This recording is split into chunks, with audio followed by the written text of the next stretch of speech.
Hello అండి విజ్ఞాన్ గారు. సామాజిక వర్గాలు, కులాలకి సంబంధించిన టాపిక్ ఎవ్వరు మాట్లాడినా, ఎక్కడ మాట్లాడినా, ఎలా మాట్లాడినా అది చాలా సెన్సిటివ్. ముఖ్యంగా ఇండస్ట్రీ వాళ్ళు అసలు మాట్లాడరు. ఏదన్నా ఉన్నా ఇంటర్నల్‌గానే చూసుకుంటారు. బయటకు మాత్రం పొక్కనివ్వరు. మనం రాజకీయాల్లోనే ఈ కులాలనేవి కాస్త బహిరంగంగా మాట్లాడుకోవాల్సొస్తది సీట్ల కేటాయింపుకి సంబంధించి. బట్ ఎంటర్‌టైన్‌మెంట్ వరల్డ్‌లో అందరూ సమానమే గదా! మరి అలా అలాంటి జాగ్రత్తలు తీసుకోవాల్సిన డైరెక్టరేనా అనురాగ్ కశ్యప్ గారు బ్రాహ్మణ కులానికి సంబంధించి కొన్ని వ్యాఖ్యలు చేశారు. అది వివాదాస్పదమైంది. మాట్లాడకూడదేమో అని అనిపిస్తుంది కూడా. మరి ఎందుకు మాట్లాడారు ఆయన? ఇక్కడ జరిగిందేంటంటే,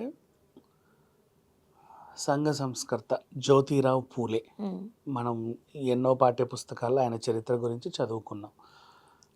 తన బయోపిక్‌ని అనంత్ మహాదేవన్ అనే ఒక డైరెక్టర్ ఒక సినిమా తీశాడు.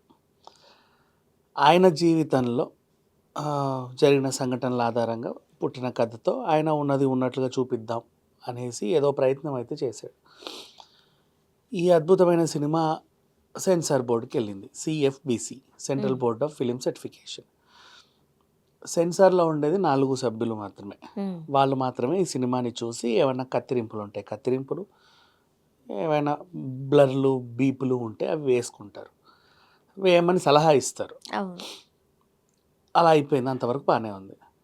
సడెన్‌గా ఈ సినిమా మా బ్రాహ్మణుల మనోభావాలను దెబ్బతీసేలాగుంది. మమ్మల్ని చాలా తక్కువ చేసి చూపించారు.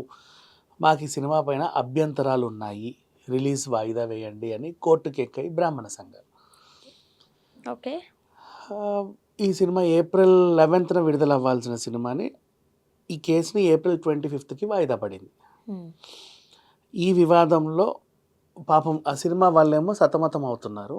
అనుకోకుండా దీంట్లోకి అనురాగ్ కశ్యప్ దూరాడు. ఈయనకు సంబంధం లేదు ఈ అదే సినిమాకి. అనబోయింది. అసలు ఆయనకి ఈయనకి సంబంధం ఏంటి? సంబంధం లేదు. ఈయన కూడా ఒక సంఘ సంస్కర్తలాగా ఇందులో దూరాల్సొచ్చింది. ఓకే. ఇతని ప్రాబ్లమ్ ఏంటంటే అనురాగ్ కశ్యప్‌ది సెంట్రల్ బోర్డ్ ఆఫ్ ఫిల్మ్ సర్టిఫికేషన్‌లో ఉండేది 4 సెన్సార్ సభ్యులు. హ్మ్. సినిమా చూసి వాళ్ళు ఎవరికీ దాని గురించి చెప్పే ఇది లేదు.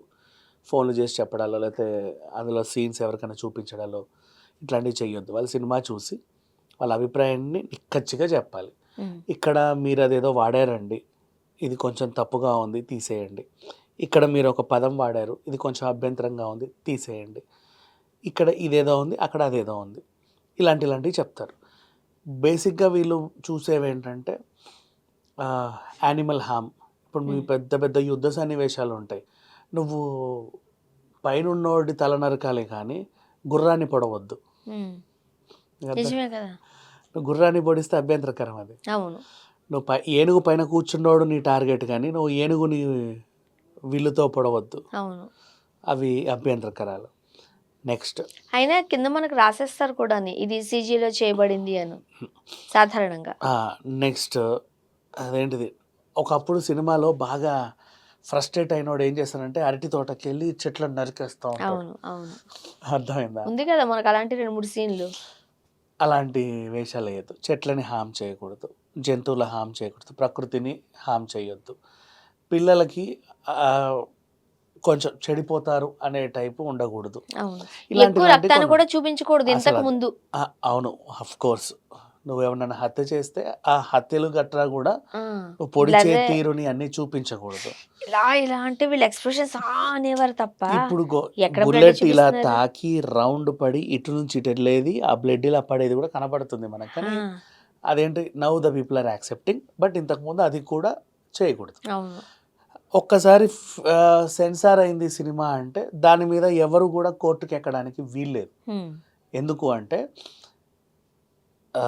సర్టిఫికేట్ ఇచ్చింది సెన్సార్ మీద కోర్టుకెళ్ళాలి. ఈ సినిమాకి మీరెలా ఇచ్చారు అని. అవును. డైరెక్టర్లని, ప్రొడ్యూసర్లని ఎవ్వరు అనడానికి లేదు. హ్మ్. ఈ మధ్య కాలంలో అలా గూడా జరుగుతున్నాయి. అంటే అది సెంట్రల్ గవర్నమెంటే ఇచ్చినప్పుడు యూ షుడ్ నాట్ టాక్ అవును. About that. నౌ ఇప్పుడు వీళ్ళు సెన్సార్‌లో ఉన్న ఆహ్, నా సన్నివేశాలు, నా కథకి సంబంధించిన డీటెయిల్స్ నేనెక్కడ బయట పెట్టలా. చూసింది ఈ నలుగురే. మరి అక్కడెక్కడో ఉన్న బ్రాహ్మణ కుల సంఘాల మనోభావాలు ఎలా భానుభావాలు. దెబ్బతిన్నాయి? ఆ!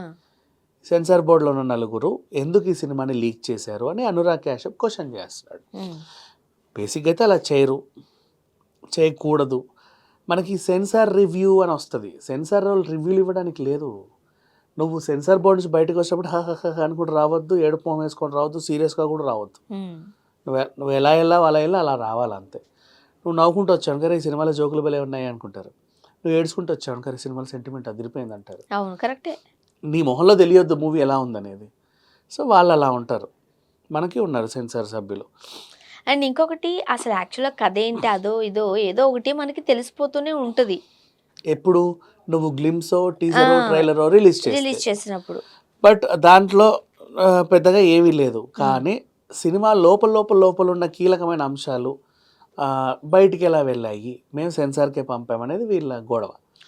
ఆ డైరెక్టర్ పాపం ఆయన సైలెంట్గానే ఉన్నాడు, కానీ మధ్యలో అనురాగ్ కశ్యప్ దూరినప్పుడే ఈ గొడవ మొత్తం పెద్దగా అయింది. అయితే ఎందుకు పెద్దగా అయిందంటే ఈయన ఏమన్నాడు డైరెక్టర్ బ్రాహ్మణ వాళ్ళని, మీరెందుకు వ్యతిరేకిస్తున్నారు అంటే, నో మేము వ్యతిరేకించి తీరుతాం అని అన్నాడు. ఆయన జీవితంలో జరిగిన సంఘటనలే అని డిస్కషన్ మొదలైంది. ఈ అనురాగ్ కశ్యప్ అంటే చిన్నప్పుడు జ్యోతిరావు పూలే నాటకాలు వేసేవాడంట. ఆయనకి ఏదో కొంచెం నాలెడ్జ్ ఉంది ఆ సబ్జెక్ట్ మీద. ఇలా జరిగింది అని అంటాడు. అట్లా జరగలేదని వాళ్ళు అన్నారు.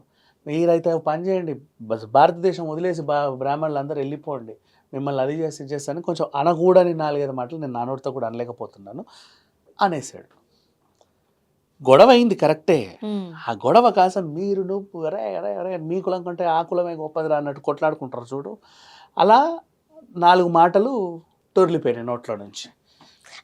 అంటే ఆయన మనసులో ఉన్న మాటలే బయటకు వచ్చాయి అంటున్నారు చాలా మంది. వాట్ ఎవర్ నీ మనసులో ఉన్నా కూడా, ఇప్పుడు అందుకే చెప్తున్నా, ఆర్టికల్ 21 ప్రకారంగా నీకు బ్రతికే హక్కు ఉంది. ఎలా పడితే అలా బ్రతికే హక్కు అయితే లేదు. అవును. 19 ప్రకారంగా నీకు వాగే హక్కు ఉంది. ఏది పడితే అది వాగే హక్కు లేదు.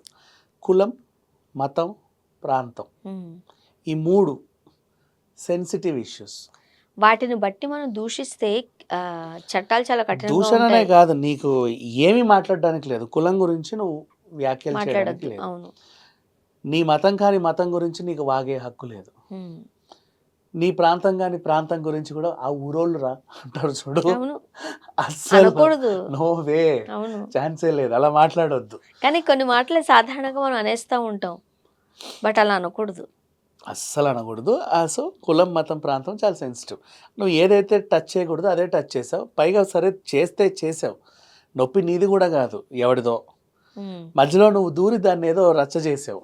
అఫ్కోర్స్ అది ఇదేంటి పూలే సినిమాకి మీద కొంచెం మైలేజ్ అయితే తేగలిగావు. కానీ గతంలో కొన్ని సినిమాలు ఇలాగే పంజాబ్ 50 ఏదో అండ్ కొన్ని సినిమాలు ఉన్నాయి మా 3-4 మూవీస్, టీజ్ ఇలాంటివి ఇప్పటికీ రిలీజ్ అవ్వాల.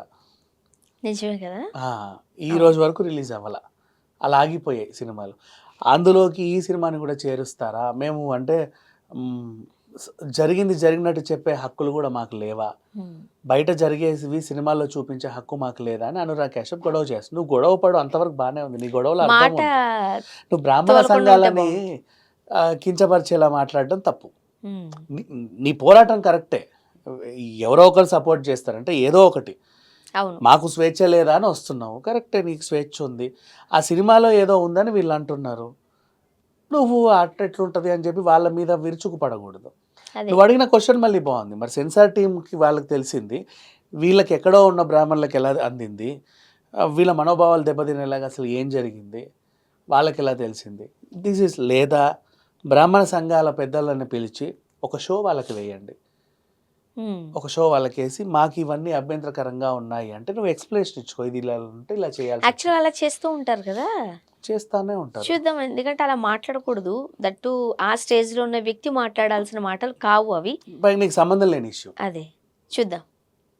Thank you.